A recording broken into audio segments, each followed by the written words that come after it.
నమస్కారం, ఈటీవీ వార్తలకు స్వాగతం. ముందుగా ముఖ్యాంశాలు. యథావిధిగా సాగుతున్న ఎన్నికలు, ఓటు వేయడానికి 50% కూడా ముందుకు రాని ప్రజలు. రాబోయే ఎన్నికలపై ప్రజల అభిప్రాయాన్ని తెలుసుకునేందుకు మళ్ళీ మేము ముందుకు వచ్చేసా. నమస్తే అమ్మా, వచ్చే ఎన్నికల్లో మీ ఓటు ఎవరికి వేద్దామనుకుంటున్నారు? అంటే నెక్స్ట్ వీక్ నేను అబ్రాడ్ వెళ్తున్నాను. ప్రెసెంట్ నేను ఓటు వేసేంత ఖాళీగా లేనండి. నెక్స్ట్ ఎలక్షన్స్ కి చూసుకుందాంలే. పెద్దనా, ఈసారి నీ ఓటు ఎవరికి వేద్దాం అనుకుంటున్నావు? ఓటు వేయాలంటే నోటు కావాలి కదా. మరి నాకు కోటర్ ఇస్తే నీకే ఓటు. రానున్న ఎన్నికలపై యువత అభిప్రాయం ఏంటో తెలుసుకుందాం. ఈసారి ఓటు ఎవరికి వేస్తున్నారు? రూలింగ్ లోకి ఏ పార్టీ వస్తే బాగుంటుంది అనుకుంటున్నారు? నాకైతే ఓటు వేయాలన్న థాట్ ఏం లేదు కదా. ఎందుకంటే నేను ఒక్కరి ఓటు వేయకపోతే సిస్టమ్ చేంజ్ అవ్వదు, గవర్నమెంట్ పడిపోదు. ఓటు వేయడానికి ఏ ఒక్కరూ ముందుకు రావడం లేదు. ఓట్లు వేయమంటే నోట్ అడుగుతున్నారు. వీళ్ళందరికీ ఓటు విలువేంటో మనం తెలిసేలా చేయాలి. మార్పు మనతోనే మొదలవ్వాలి. ప్రతి ఒక్కరితో ఓటు వేయించాలి.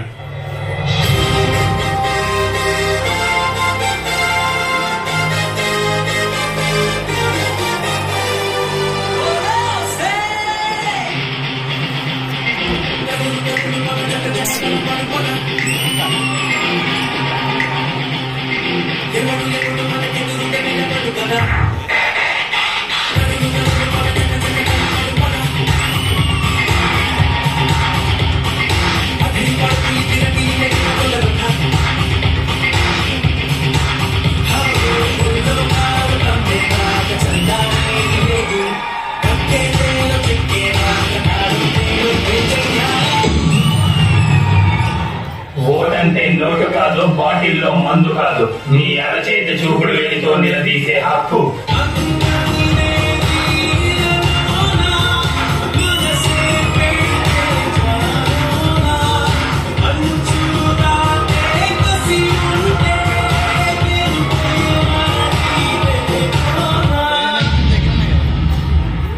అన్నా, ఓటేస్తే నిజంగా నా భవిష్యత్తు మారుతుందా అన్నా? అయితే నేను కూడా ఓటేస్తా అన్నా.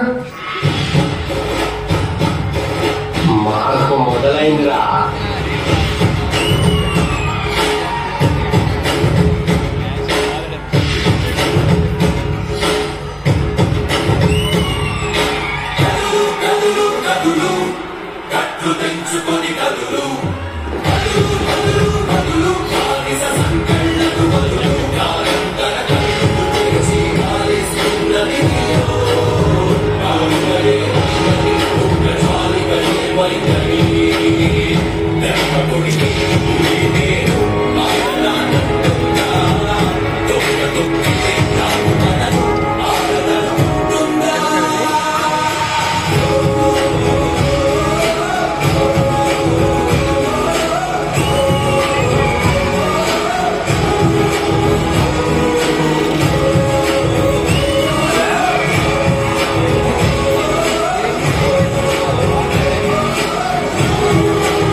ఏంటో ఇది, ఎంత చేస్తున్నాం, ఓటేయడానికి ఒక్కరు కూడా ముందుకు రావట్లేదు. ఆఖరికి చిన్న పిల్లడు కూడా అర్థమైందిరా, కానీ వీళ్ళు మాత్రం అర్థం చేసుకోలేకపోతున్నారు. ఇదిగో బాబు, మీరు ఎంత ప్రాధాయపడ్డా ఇక్కడ మనుషుల్లో ఏ మార్పు రాదు. మీరు వెళ్ళిపోవడమే మంచిది. అయినా ఓటేయండి ఓటేయండి అని మా ప్రాణం మీద కూర్చున్నానంటారా బాబు? మీకేం తెలుసు మా బాధలు? ఇంట్లో కరెంటు లేదు, వాటర్ రావు, మా బాధ. నువ్వు ఓటేసావా? అయితే నీకు అవసరాలు అడిగే హక్కు లేదు, హక్కుల గురించి మాట్లాడే అర్హత లేదు. నీకు ఓటు అంటే ఏంటో తెలుసా? అసలు నీకు ఓటు విలువేంటో తెలుసా? రేపు పొద్దున నీ పిల్లలు మంచి స్కూల్లో చదవాలా, లేక వైన్ షాపుల ముందు తాగుబోతుల్లా తిరగాలని డిసైడ్ చేసేది ఆ ఒక్క ఓటే.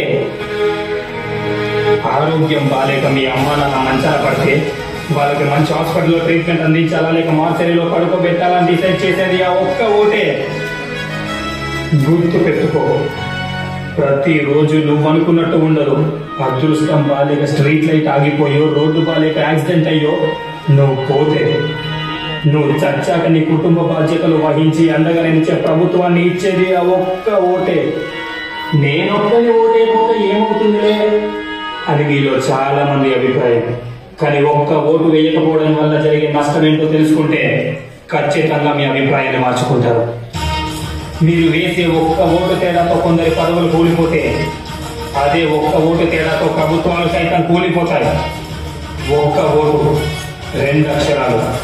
ఈ 2 అక్షరాల ఓటుకి ప్రపంచ గతిని మార్చే శక్తి ఉంది. మనిషి అస్తిత్వాన్ని గుర్తిస్తుంది.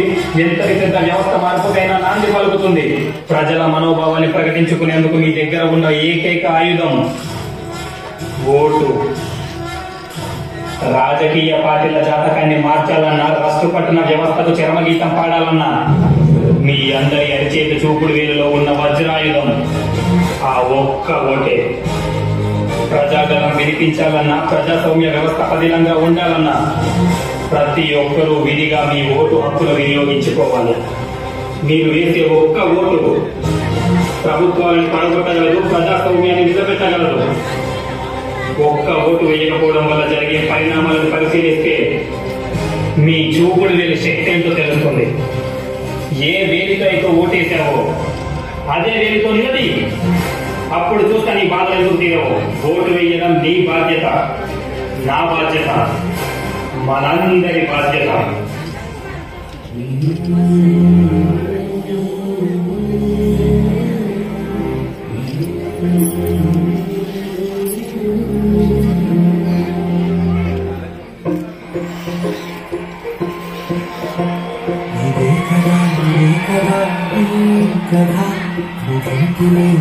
సదా సాగరా ఇదే కదా నీ కథ ముగింపులేనిదై సదా సాగరా నీ కంటి రెప్పంచున మనస్సు నుండి పొంగిన మొనికి బిందువే కదా నువ్వు వెతుకుతున్న సంపద. ఒక్కొక్క జ్ఞాపకానికి 1,000 ఆయువుందిగా ఇన్ని ముందు వేచనో అవన్నీ వెతుకుతూ పదా. మనుష్యులందు కదా మహర్షిలాగా సాగదా. మనుష్యులందు కదా మహర్షిలాగా సాగదా.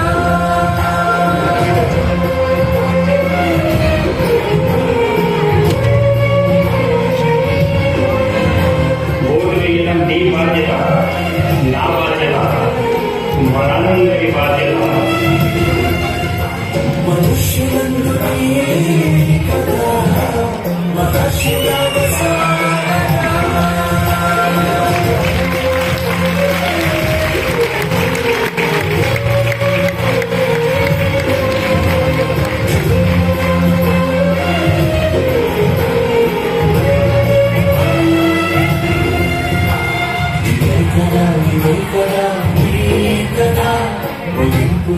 ఓటు మన హక్కు. ఒక రెస్పాన్సిబుల్ సిటిజన్ గా మన రెస్పాన్సిబిలిటీ. ఓటింగ్ డే అందరూ దాన్ని ఒక పబ్లిక్ హాలిడే కింద భావించకుండా బయటకు వచ్చి ఓటు ఇవ్వండి. మీ హక్కుని వినియోగించుకోండి.